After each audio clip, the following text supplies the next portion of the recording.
Hello everyone, my name is Karishma Gupta. स्वागत है आपके अपने यूट्यूब चैनल पर। और आई होप कि आपको मेरी वीडियो समझ में आ रही होंगी। अगर if you have any problem class you please inform me in a comment section. और जैसे कि आपको पता है कि हमने 11th अकाउंट्स की नई सीरीज़ शुरू की हुई है, जिसमें मैं आपको second chapter basic accounting terms पढ़ा रही हूँ। तो उसी में आज हम एक नई वीडियो लेके आए हैं। तो चलिए शुरू करते हैं। अच्छा देखिए, ये आपकी बेसिक चीज़ें हैं क्लास, जो आपको अकाउंट्स को अच्छे से समझने में आपकी हेल्प करती है। अगर ये सारी टर्म्स आपको आगे धीरे धीरे समझ में आनी चाहिए, ताकि धीरे धीरे आपके ये यूज़ आएंगी, हमेशा आपको ये काम आएगी। तो आई होप कि आप अच्छे से उस चीज़ को समझेंगे। तो चलिए पढ़ते हैं क्या लिखा है। अच्छा, रिसिप्ट क्या होती है पहले पढ़ते हैं। Amount received from sale of goods and services और बोथ। देखिए, रिसिप्ट क्या होती है? जब आप किसी भी गुड्स को सेल करते हो, असेट्स को सेल करते हो, सर्विसेज को सेल करते हो, ठीक है, किसी को अपनी सर्विसेज देते हो, तो उनके बदले में जो अमाउंट आपको रिसीव होगी उससे आप क्या बोलते हो? रेवेन्यू। उनको आप क्या बोलते हो? रिसिप्ट्स कहते हो। जो भी अमाउंट आपको मिलती है उन्हीं का आप क्या बोलते हो? रिसिप्ट्स कहते हो। Okay, there are two type of receipts. First is capital receipt, second is revenue receipts.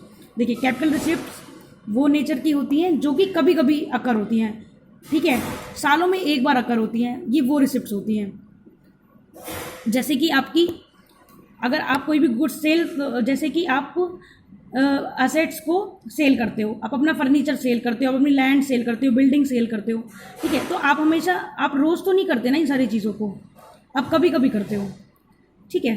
तो कैपिटल रिसिप्ट्स, आपने अपनी लैंड को सेल किया, ठीक है, आपने क्या किया? अपनी लैंड को सेल किया, आपने बिल्डिंग को सेल किया, ठीक है। तो ये जो कभी कभी नेचर की रिसिप्ट्स होती हैं, जो कभी कभी होती हैं, उन्हें हम क्या बोलते हैं? Capital receipts. और सेकंड होती है आपकी रेवेन्यू रिसिप्ट्स। ये आपकी कैसे नेचर की होती है क्लास? ये आपके रेगुलर नेचर की होती है। ये आपके कैसे नेचर की होती है? रेगुलर नेचर की होती है, जो कि रेगुलरली बेसिस होती है। जैसे कि आपने गुड्स को सेल किया या आपने अपनी सर्विसेज को दिया, तो ये कैसी रिसिप्ट्स होती है? रेगुलर नेचर की रिसिप्ट्स होती है। नेक्स्ट टॉपिक है आपका एक्सपेंडिचर। नेक्स्ट टॉपिक क्या है आपका? एक्सपेंडिचर। अब एक्सपेंडिचर क्या होती है क्लास? देखिए, expenditure is a amount spend on liabilities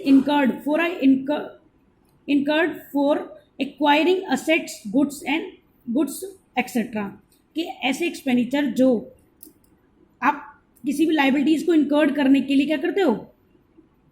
liability incurred कर स्पेंड करते हो, ताकि आपकी लाइबिलिटी इनकर्ड हो, ठीक है, या आप असेट्स को परचेज करते हो, गुड्स को परचेज करते हो, तो ये एक्सपेंडिचर आपके तब होते हैं, ठीक है। अब ये भी आपके तीन तरीके के होते हैं: रेवेन्यू एक्सपेंडिचर, कैपिटल एक्सपेंडिचर और deferred revenue expenditure.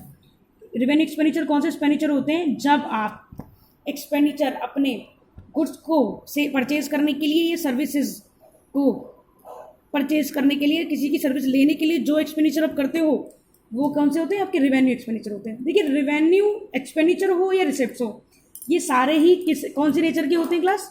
Regular nature के होते हैं, ठीक है। नेक्स्ट पॉइंट आपका आता है कैपिटल एक्सपेंडिचर। कैपिटल एक्सपेंडिचर कौन से होते हैं?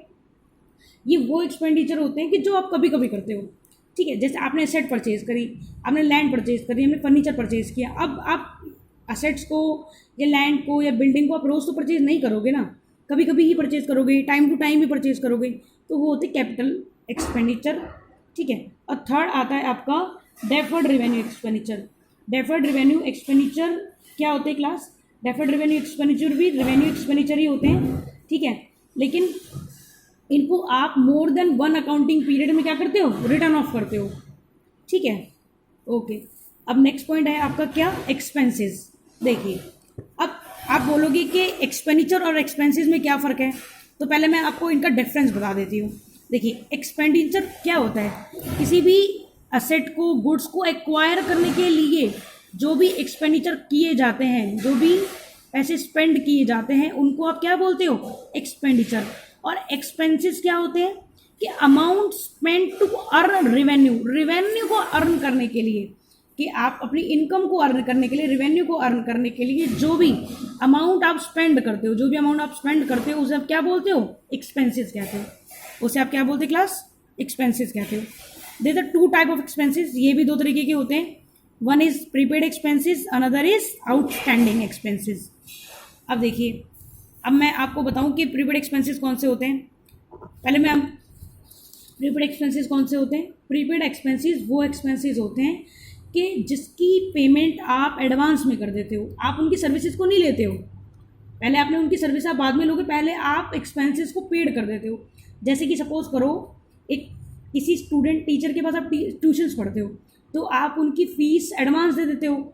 जब आप वहाँ पे ट्यूशन लगते हो तभी आप उनकी फ़ीस एडवांस में 1 मंथ की दे देते हो, ठीक है। तो वो आपके किस तरीके के एक्सपेंसेस हुए? Prepaid expenses. जबकि आपने ट्यूशन पढ़ा भी नहीं है अभी, तो आप पूरा महीना पढ़ोगे, लेकिन आपने महीना शुरू होते ही आपने क्या कर दिया? वो पेमेंट कर दी, तो उसे हम क्या बोलते हैं? Prepaid expenses. और सेकंड होते हैं आपके आउटस्टैंडिंग एक्सपेंसेस। क्या लिखा है? Expenses incurred but not paid, कि एक्सपेंसेस तो इनकर्ड हुए लेकिन आपने पेड नहीं किए।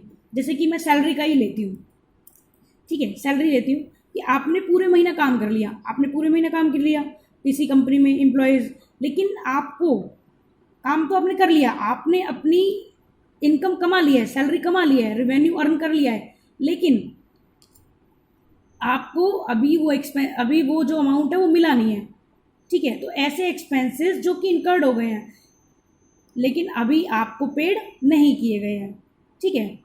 अब जैसे वेजेस का ही ले लो, मैं अगर आपको वेजेस का एग्जांपल भी दूं कि एक मजदूर पूरा दिन काम करता है तो वो वेजेस उसने कमा लिए हैं, ठीक है, पूरा दिन काम करके कमा लिए, लेकिन वो वेजेस उसे कब मिलेंगी? या तो शाम को मिलेंगी या फिर अगले दिन मिलेंगी। तो वो क्या होते हैं? एक कंपनी के लिए वो क्या होते हैं? एक आउटस्टैंडिंग एक्सपेंसेस होते हैं कि जिनकी सर्विसेज तो उन्होंने ले ली हैं लेकिन वो उनको पेड कब करेंगे? आने वाले टाइम पे करेंगे। ओके, आई होप कि आपको ये समझ में आया होगा क्लास। अगर फिर भी कोई दिक्कत है, कोई परेशानी है, आप प्लीज़ मुझे कमेंट एरिया में ज़रूर बताएं। Thank you so much class.